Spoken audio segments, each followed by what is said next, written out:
ഇന്ന് വായനാ ദിനമാണല്ലോ. വായനയെ സ്നേഹിക്കുന്ന അനേകം മനുഷ്യർക്ക് വേണ്ടി അക്ഷര സഞ്ചിയും തോളിലിട്ട് പാലക്കാട് പത്തിരിപ്പാല സ്വദേശി ശശി നടത്തം തുടങ്ങിയിട്ട് 4 പതിറ്റാണ്ടാവുകയാണ്. പുസ്തക വിൽപ്പനക്കാരന്റെ വേഷമാണെങ്കിലും ശശി ഒരേ സമയം എഴുത്തുകാരനും നല്ലൊരു വായനക്കാരനും കൂടിയാണ്. 38 വർഷമായി പുസ്തക വിൽപ്പനയിൽ സജീവമാണ് AV ശശി. ശശി ചേട്ടന്റെ വിശേഷങ്ങളിലേക്കാണ് ഇനി.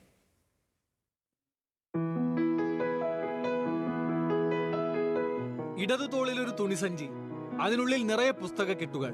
58-ാം വയസ്സിലും ശശി വായനക്കാർക്ക് അരികിലേക്കുള്ള യാത്രയിൽ ഒട്ടും ക്ഷീണിതനല്ല.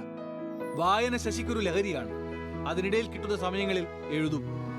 20-ാം വയസ്സിൽ തുടങ്ങിയതാണ് പുസ്തകങ്ങളോടുള്ള ചങ്ങാത്തം. വായിച്ച് ഏറെ ഇഷ്ടപ്പെട്ട പുസ്തകങ്ങൾ മാത്രമേ വിൽക്കാറുള്ളൂ.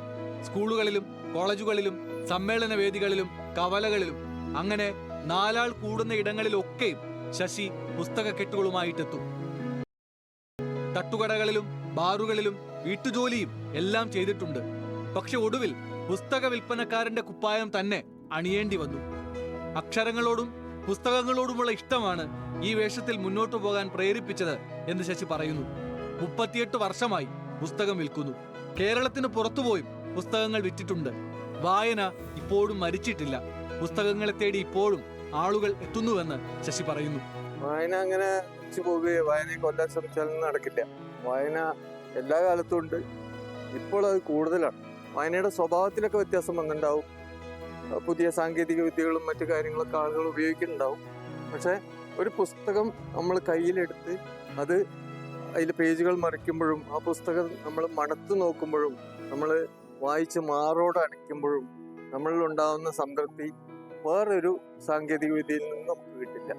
പകർച്ച നീ അറിയുന്നോ വായനക്കാരാ എന്ന പേരിലും വിവർത്തനങ്ങളും കഥകളുമായി ഭസ്മാസുരൻ എന്ന പേരിലും ശശി പുസ്തകങ്ങൾ എഴുതി പ്രസിദ്ധീകരിച്ചു. പുസ്തകയാത്രയിൽ ഭാര്യ ജയലക്ഷ്മിയും മകൻ നിരൂപും അക്ഷരം വീട്ടിൽ ശശിക്ക് പിന്തുണയായി കൂടെയുണ്ട്. ന്യൂസ് മലയാളം, പാലക്കാട്.